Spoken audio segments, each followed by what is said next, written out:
नमस्कार मंडळीनो, मी आता सैतो मालदीवमध्ये उभो. मालदीवची राजधानी माले आणि ही समोर दिसतात ऑफिस ऑफ प्रेसिडेंट ऑफिस मालदीवचा.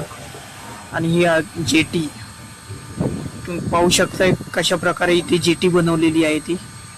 आणि ह्या जेटीवरून तुम्ही दुसऱ्या आयलंडला जाऊ शकताय.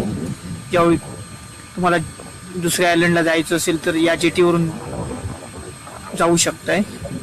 आणि इथल्या गव्हर्नमेंटने कशा प्रकारे ही नवीन जेटी बनवलेली आहे ते बघू शकताय.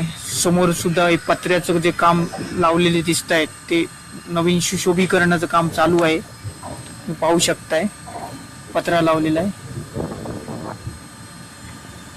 आणि अशा प्रकारे ही जेटी बनवलेली आहे. तुम्हाला फुटपाथ वर बघू शकताय कुठेही दुकान दिसणार नाही. इथे पूर्णपणे फुटपाथ हे मोकळे आहेत पब्लिक साठी, चालत जाण्यासाठी येण्यासाठी.